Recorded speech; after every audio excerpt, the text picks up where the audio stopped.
आप देख रहे हैं BA न्यूज, खबर हमारी फैसला आपका। इस वक्त की बड़ी खबर। बरेली औद्योगिक इकाइयों के गेट पर जीएसटी विभाग द्वारा की जा रही निगरानी व जबरन मेन गेट पर सीसीटीवी कैमरा लगवाने के दबाव से उत्पन्न समस्याओं का उत्पीड़न, जिसके फलस्वरूप प्रदेश के उद्योग में आ रही समस्याओं को लेकर उत्तर प्रदेश उद्योग व्यापार मंडल के अध्यक्ष राजेंद्र गुप्ता के नेतृत्व में मुख्यमंत्री को संबोधित ज्ञापन एडिशनल कमिश्नर ग्रेड 1 वाणिज्य कर को दिया।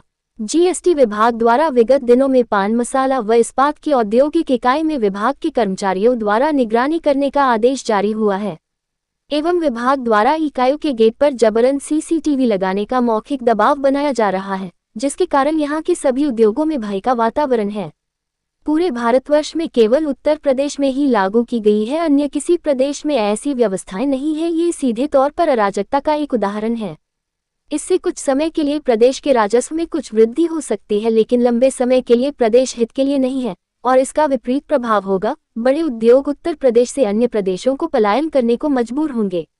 इसके साथ ही कर अराजकता के इस माहौल के कारण जीएसटी में नए रजिस्ट्रेशन कराने वाले भी हतोत्साहित होंगे। इकाइयां बंद होने के कारण यहां पर रोजगार की समस्या भी उत्पन्न होगी। महोदय, पान मसाला व लोहे के साथ साथ अन्य ट्रेड की बड़ी इकाई भी इसको लेकर के बहुत ही घबराई व गंभीर है और अन्य किसी दूसरे प्रदेश में भविष्य की योजनाओं को लेकर कार्य करने लगे हैं। आपसे निवेदन है कि इस अव्यवहारिक आदेश को तुरंत समाप्त किया जाए, जिससे कि एक राष्ट्र एक टैक्स की अवधारणा का पालन हो सके। जीएसटी से प्रदेश का राजस्व सर्वाधिक प्रगति पर है, इसलिए भी कतिपय इंडस्ट्रियों पर शक की कोई गुंजाइश नहीं है। अधिकारियों द्वारा पारित इस प्रकार के आदेशों को तुरंत रोककर उद्यमियों व व्यापारियों में विश्वास बहाल करने की आपके स्तर से अतिशीघ्र प्रार्थना है।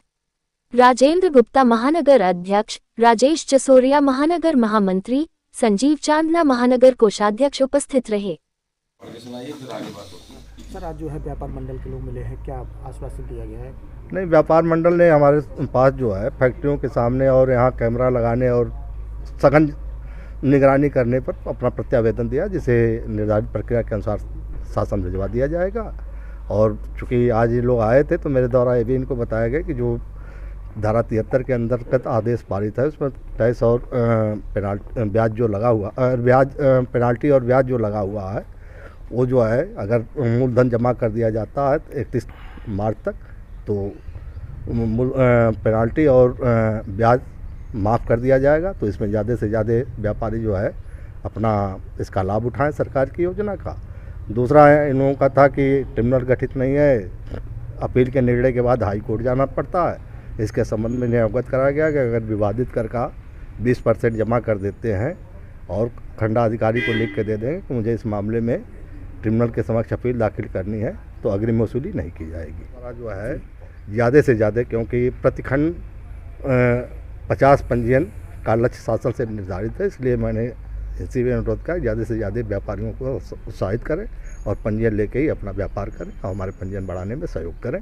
और इसके बारे में मैं समय समय पर कैंप लगवा रहा हूँ, हर जगह हमारे अधिकारी जाते हैं, कैंप भी लगाते हैं, मॉनिटरिंग भी कर रहे हैं और इस पर लोग सहयोग करें, हमारा पंजीयन बढ़वाएं। क्या मामला है आज जो मिले हैं आप? सरकार और सरकार के अधिकारियों के द्वारा कुछ ऐसे ट्रेड जैसे पान मसाला है, सरिया है, ऐसे कुछ व्यापार पर एक्सेस लिया जा रहा है और निगरानी की जा रही है। फैक्ट्री के बाहर गाड़ियां और कैमरे लगा दिए गए हैं। इससे व्यापारियों में थोड़ा और हमारे उद्यमियों में भय का वातावरण है। इसको लेकर के उत्तर प्रदेश उद्योग व्यापार मंडल ने आज 13 दिसंबर को संपूर्ण उत्तर प्रदेश में मंडल मुख्यालयों पर ज्ञापन देने का कार्यक्रम बनाया था। उसी के तहत आज हम लोग ग्रेड 1 साहब के पास आए हैं और हमने आपके द्वारा शासन को एक मांग पत्र सौंपा है, जिसमें ये कहा है कि एक राष्ट्र एक कर की अवधारणा को दिखाते हुए इस एक्सेस को और इस निगरानी को तत्काल बंद किया जाना चाहिए। व्यापारी और उद्यमी बहुत परिश्रम से और बहुत ईमानदारी से कर जमा कर रहे हैं, राजस्व को बढ़ा रहे हैं, उन पर शक करने का कोई कारण नहीं है और इस प्रकार की निगरानी की व्यवस्था उत्तर प्रदेश के अलावा किसी अन्य प्रांत में नहीं है। इसलिए भी लोग इसको लेकर के आपत्ति जता रहे हैं और इस संबंध में हम अतिशीघ्र माननीय मुख्यमंत्री जी से भी समय मांग रहे हैं, उनसे भी मिलेंगे। आज हमने अपना ज्ञापन दिया है और इस ज्ञापन के साथ कुछ और बिंदुओं पर भी चर्चा हुई है।